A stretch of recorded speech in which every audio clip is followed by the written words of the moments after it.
हर साल लाखों लोग सिर्फ गलती करते हैं गलत आरटीआर फॉर्म सेलेक्ट करके, और इस छोटी सी मिस्टेक की वजह से उन्हें पेनल्टी, नोटिस और रिफंड डिले का सामना करना पड़ता है।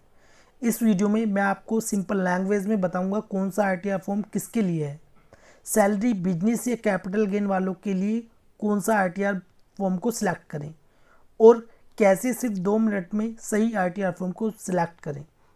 तो वीडियो को एंड तक जरूर देखिए, वरना आप भी गलती कर सकते हैं। तो मैं आरटीआर 1 से लेकर आरटीआर 7 तक किसके लिए कौन सा आरटीआर फॉर्म को सिलेक्ट किया जाता है बहुत ही सिंपल लैंग्वेज में समझाऊंगा। तो गाइस, यदि अभी तक आपने मेरा यूट्यूब चैनल सब्सक्राइब नहीं किया है तो कर लीजिए ऐसी बेनिफिशियल वीडियोस के लिए। यदि आप हमारे एक्सपर्ट से अपनी आरटीआर फाइलिंग या आरटीआर कंप्यूटेशन तैयार करना चाहते हैं तो दिए हुए व्हाट्सएप नंबर पर कॉन्टैक्ट कर सकते हैं। तो गाइस, चलते हैं वो वीडियो को स्टार्ट करते हैं। सबसे पहले हम बात करेंगे आरटीआर 1, जो कि होता है सहज फॉर्म, यानी कि फॉर्म का नाम होता है सहज।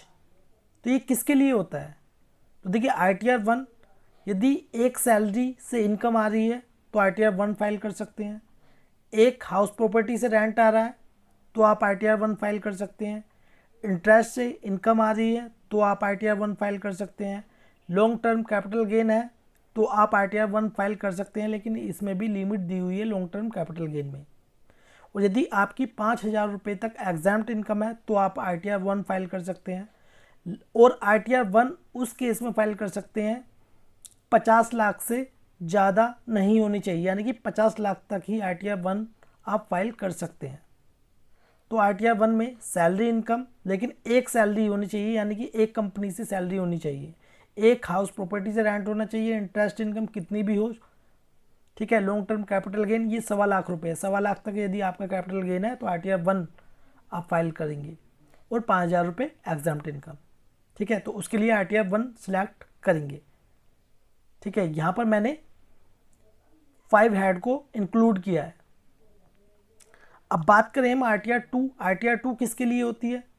देखिए, आरटीआर 2 में ये सभी रहेंगे, सैलरी इनकम भी, हाउस प्रॉपर्टी भी, इंटरेस्ट इनकम भी, लॉन्ग टर्म कैपिटल गेन, ठीक है, शॉर्ट टर्म कैपिटल गेन, ये सब रहेंगे। जो आरटीआर 1 में है वही हमारा आरटीआर 2 में भी रहेगा। लेकिन यहाँ पे होगा क्या, जैसे कि कैपिटल गेन है। कैपिटल गेन यदि आपका शेयर से है, म्यूचुअल फंड से है या प्रॉपर्टी से है तो आरटीआर 2 सिलेक्ट करेंगे, ठीक है। मल्टीपल हाउस प्रॉपर्टी, तो आरटीआर 1 में क्या था, एक प्रॉपर्टी से रेंट आ रहा है तब आरटीआर 1 फाइल करेंगे, ठीक है। लेकिन आरटीआर 2 में क्या है, मल्टीपल हाउस प्रॉपर्टी है और उनसे रेंट आ रहा है, मतलब एक से अधिक प्रॉपर्टी से रेंट आ रहा है तो आप आरटीआर 2 फाइल करेंगे, ठीक है। या मल्टीपल आपकी सैलरी है, यानी कि आपकी 2 जगह से, 3 जगह से, 4 जगह से सैलरी आ रही है, यानी कि एक को छोड़कर 2 से, 3 से या मल्टीपल सैलरी आ रही है आपकी, तो आरटीआर 2 आप सिलेक्ट करेंगे। यदि आपकी फॉरेन इनकम है तो आप आरटीआर 2 सिलेक्ट करेंगे। इन्वेस्टर और प्रॉपर्टी वालों के लिए आरटीआर 2 फाइल होगी, ठीक है। अब मान लीजिए आपके केस में सैलरी भी है, हाउस प्रॉपर्टी भी है, इंटरेस्ट भी है, ठीक है, और कैपिटल गेन भी है। लेकिन आपके केस में मान लीजिए बिजनेस ऐड हो जाता है, ठीक है, बिजनेस भी आ जाती है आपकी इनकम, तो क्या हम उस केस में आरटीआर 1 और आरटीआर 2 फाइल कर सकते हैं? तो नहीं। तो आरटीआर 1 में यदि आपकी बिजनेस इनकम है तो आरटीआर 1 फाइल नहीं कर सकते, ठीक है। आरटीआर 2 भी फाइल नहीं कर सकते।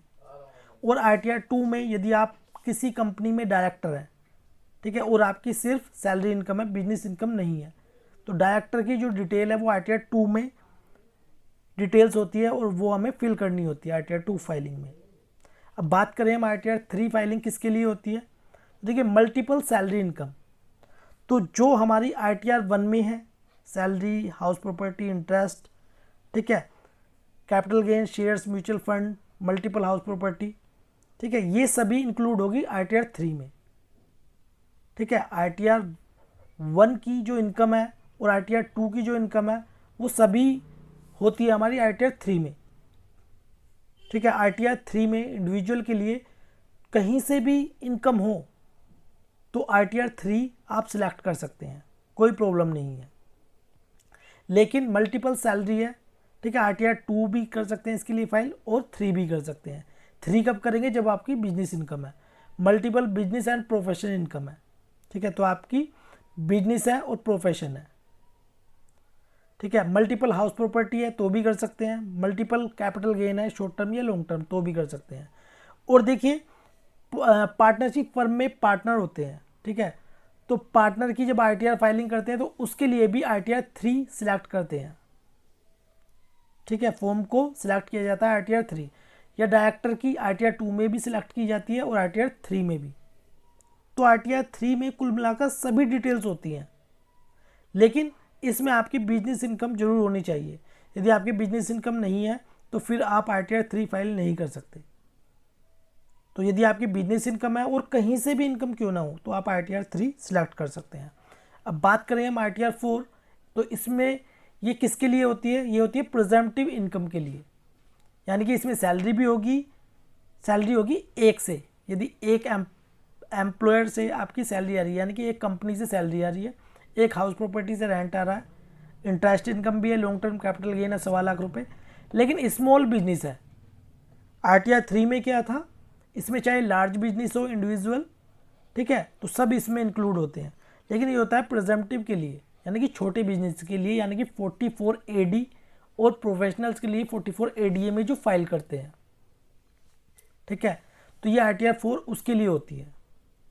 अब जैसे मान लीजिए आपकी सैलरी इनकम है, हाउस प्रॉपर्टी इनकम है, या आपकी शेयर्स म्यूचुअल फंड से है, तो फिर उस कंडीशन में आप आईटीआर 4 सिलेक्ट नहीं करेंगे बल्कि आईटीआर 3 करेंगे, ठीक है। अब बात कर लेते हैं आईटीआर 5। आईटीआर 5 किसके लिए होती है? तो आईटीआर 5 पार्टनरशिप फर्म के लिए होती है, आईटीआर फाइलिंग की जाती है ITR 5। LLP limited liability partnership, तो ये भी आईटीआर 5 फाइल की जाती है। AOP association of persons, AOP के लिए भी आईटीआर 5 को सिलेक्ट किया जाता है। BOI बॉडी ऑफ इंडिविजुअल्स के लिए भी आईटीआर 5 फॉर्म सिलेक्ट किया जाता है। आर्टिफिशियल जुडिकल पर्सन, इसके लिए भी आईटीआर 5 सिलेक्ट किया जाता है। कोऑपरेटिव सोसाइटी के लिए भी आईटीआर 5 सिलेक्ट किया जाता है, ठीक है। अब बात कर लेते हैं आईटीआर 6। आईटीआर 6 किसके लिए सिलेक्ट किया जाता है या किसके लिए होता है? आईटीआर 6 सिर्फ कंपनीज के लिए होता है। कंपनीज में जैसे कि प्राइवेट लिमिटेड कंपनी या पब्लिक लिमिटेड कंपनी, लेकिन section 11 charitable religious trust claim करने वाली कंपनीज आईटीआर 6 नहीं भरेंगी। जो चैरिटेबल या रिलीजियस ट्रस्ट जो होते हैं उनके लिए आईटीआर 6 नहीं होती है, ठीक है। अब बात कर लेते हैं आईटीआर 7। आईटीआर 7 किसके लिए होती है? अगर इनकम इन सेक्शन के तहत आती है, जैसे कि सेक्शन 139(4)A। 139(4)A में क्या आता है? चैरिटेबल ट्रस्ट, रिलीजियस ट्रस्ट, तो आईटीआर 7 सिलेक्ट किया जाएगा, ठीक है। आईटीआर 7 फाइल होगा। या सेक्शन 139(4)B में पॉलिटिकल पार्टीज की कंडीशन में भी आईटीआर 7 को सिलेक्ट किया जाएगा और फाइल किया जाएगा। सेक्शन 139(4)C रिसर्च एसोसिएशन या न्यूज़ एजेंसी या एजुकेशनल इंस्टीट्यूशन या हॉस्पिटल मेडिकल इंस्टीट्यूशन, तो उसके लिए भी आईटीआर 7 फाइल किया जाता है। सेक्शन 139(4)D में यूनिवर्सिटीज़, कॉलेजेस, ठीक है, तो इनके लिए भी आईटीआर 7 फाइल किया जाता है। अब सिंपल लैंग्वेज में हम बात करें तो जो ऑर्गेनाइजेशन चैरिटी, रिलीजियन, एजुकेशन या पब्लिक सर्विसेज के लिए काम करती हैं और टैक्स एग्जाम्पशन लेती हैं, तो उसके लिए आईटीआर 7 फाइल किया जाता है या सिलेक्ट किया जाता है, ठीक है। कौन सी? जो ऑर्गेनाइजेशन चैरिटी से रिलेटेड है, रिलीजियस से रिलेटेड है, एजुकेशन, पब्लिक सर्विसेज से रिलेटेड है और टैक्स की एग्जाम्पशन लेती हैं, तो वो आईटीआर 7 फाइल की जाती है उनके लिए। तो गाइस ये थे हमारे आईटीआर फॉर्म, जो कि आईटीआर 1, 2, 3, 4, 5, 6, 7 हमारे 7 प्रकार के 7 टाइप्स के आईटीआर फॉर्म होते हैं। तो मैं उम्मीद करता हूँ आपको समझ में आ गया होगा कि आपकी कौन सी इनकम है और आपको कौन सा आईटीआर फॉर्म को सिलेक्ट करना है। और यदि अभी भी आपको कोई डाउट है तो मुझे कमेंट बॉक्स में कमेंट करिए, मैं आपको बता दूंगा आपके लिए कौन सा फॉर्म सूटेबल होगा। और यदि आप हमारे एक्सपर्ट से अपनी आईटीआर फाइलिंग कराना चाहते हैं तो दिए हुए व्हाट्सएप नंबर पर कॉन्टैक्ट करके आप अपनी आईटीआर फाइलिंग करा सकते हैं। तो गाइज़ ये वीडियो आपको कैसे लगी प्लीज़ कमेंट बॉक्स में जरूर बताएं। वीडियो आपको अच्छी लगी प्लीज़ लाइक कर दें, उस वीडियो को शेयर करें अपने फ्रेंड्स के साथ। वीडियो देखने के लिए धन्यवाद।